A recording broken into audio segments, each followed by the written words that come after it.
ခုတလောစစ်မှုထမ်းနဲ့ပတ်သက်ပြီးမှငင်းချိုင်းဆရာတော်တို့ဘာဆရာတော်တို့ညာဆရာတော်တို့လိုင်းပေါ်မှာတက်နေတယ်ဗျလိုင်းပေါ်မှာတက်နေတယ်နော်ဒါဘယ်လိုတက်နေလဲဆိုတော့စိတ်ချပါဆရာတော်အနေနဲ့အခုစဉ်းစားရမှာတက်မတော်ကအတက်မပြည့်ရင်လုံးဝမခေါ်ပါဘူးဗျာသူ့တက်က16နှစ်ဖြစ်နေတယ်14နှစ်15နှစ်ဖြစ်နေတယ်ဟုတ်ကြီးတွေဘယ်လိုပဲခေါ်ပါနော်တက်မတော်ကလည်းသ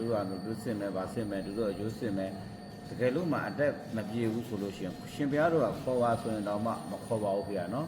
ပြောချင်တာတော့ live ပေါ်မှာသူရဲကောင်းမလုပ်ဘူးပေါ့နော်ငင်းချိုင်းဆိုတော့ဘယ်နေရာတွေငင်းချမ်းခဲ့ပြီလဲဘယ်နေရာတွေအေးချမ်းအောင်လုပ်ခဲ့ပြီလဲတမတော်သားတွေကိုဘယ်လောက်ထိထောက်ပံ့ပေးခဲ့ပြီလဲတမတော်ဘယ်လောက်ထိအကျိုးပြုခဲ့ပြီလဲဒါတွေလည်းရှင်ဘုရားတို့စဉ်းစားရမယ်နော်တပြို့တို့ကဒါမင်းနေလို့နော်ဒီစားဘာတွေဒီဘက်ကတော်တော်များများမင်းနေတဲ့အတွက်ကြောင့်ရှင်ဘုရားတို့တပည့်တော်ကပြောချင်းဖြစ်တယ်ဘာမှမဟုတ်ပဲလေရှင်ဘုရားကဟိုမူဆလင်တွေနဲ့ခေါ်ဒါတွေနဲ့ခေါ်တပည့်တော်ကြတော့အကြောင်းဒီအစင်ဒီဆိုတာပြောရခြင်းဖြစ်တယ်နော်အကြောင်းဒီအစင်ဒီဆိုတော့ပြောရခြင်းဖြစ်တယ်ဒါနဲ့ပတ်သက်တပည့်တော်ကိုရှင်ဘုရားတို့ကြိုက်တယ်လို့ဝေဖန်လို့ရတယ်ကြိုက်တယ်လို့ပုတ်ခတ်လို့ရတယ်ရှင်ဘုရားတို့ဝေဖန်တပည့်တော်ကဒကာမရေတော့တူဖြစ်မှာမဟုတ်ဘူးဒကာမရေနဲ့တူဖြစ်ပြီးဒကာမရေရှိပြီးတာ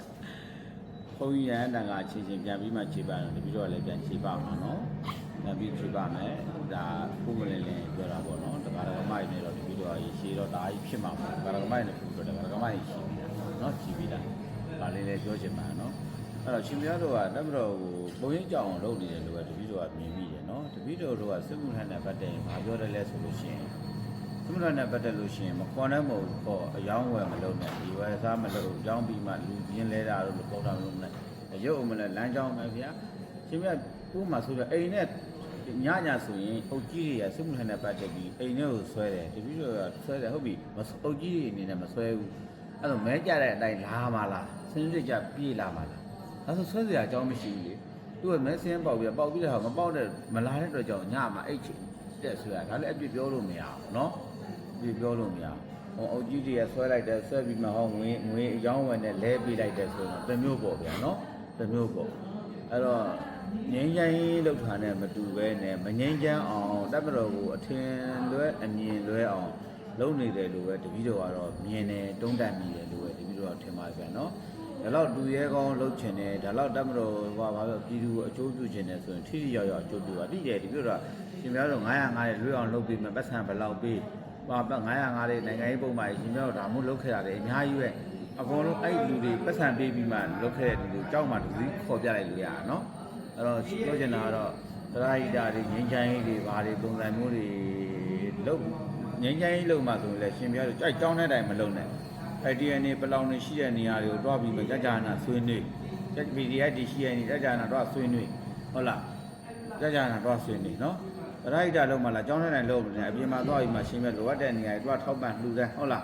ထောက်ပံ့လှူတယ်ဒါလေးတွေဒီလိုကဒါပြောပြခြင်းဖြစ်တယ်နော်ကျန်တာရှင်ပြတို့ဘာပဲလုပ်ဗျာဟုတ်လားအလှပြင်ဆိုင်မဲ့ရှင်ပြတို့ကိုကြီးပန်းကြီးပဲပေးစပွန်သာပဲပေးပဲလိုပဲပေးနော်ဒီကလေးမှပဲပေးဒါတပည့်တို့ကိစ္စမဟုတ်နော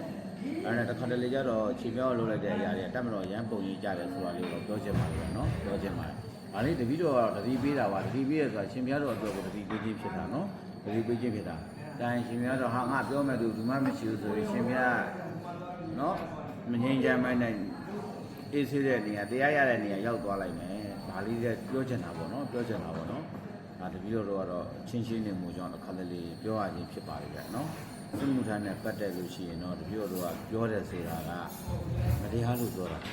ာဒီဘောတာဆွဲတာလေးလမ်းကြောင်းခေါ်တာဟုတ်အညာဒေတာမှာဘောတာတွေဆွဲတယ်လမ်းကြောင်းမှာဆွဲတယ်သူတို့ကစစ်မှုမထမ်းကျင်လို့ကိုနိုင်ငံခြားကိုထွက်ကြတာဗျာအချို့စစ်မှုမထမ်းကျင်လို့ဆိုရန်ကုန်ဖုန်းကျောင်းနေမှာဆိုအများကြီးပဲနောက်ဆိုရင်ရန်ကုန်ဖုန်းကျောင်းနေတဲ့တောင်တက်ဆွဲရမယ်ခင်စိုက်ပုံစံဖြစ်နေပြီလူငယ်တွေကိုနော်ဟုတ်တော့သူတို့ကတက်လာတယ်လေစစ်မှုမထမ်းကျင်လို့ဟုတ်လားဒါမှမိဘတွေလွတ်တဲ့နေရာလွတ်ကြတာအဲ့တော့လမ်းမှာဆွဲတယ်လေလမ်းမှာဆိုတော့2နှစ်ထမ်းတာဝန်ထမ်းဆောင်ပြီးလို့ရှိရင်ပြီးပြီနောက်တစ်ခုပြောမယ်ငွေနဲ့လိုက်ပြီးရွေးတဲ့တူကိုပြောချင်တာပတ်စံနဲ့လိုက်ပြီးရွေးတဲ့တူကိုပြောချင်တာကလူလဲတာခင်ဗျားတို့အခုပတ်စံပေးလိုက်တော့လဲစစ်မှုထမ်းလွတ်မသွားဘူးနော်ပတ်စံကုန်တာပဲရှိရနောက်တစ်ခေါက်ဆွဲခိုင်းလဲခင်ဗျားဆက်ကုန်ပါပ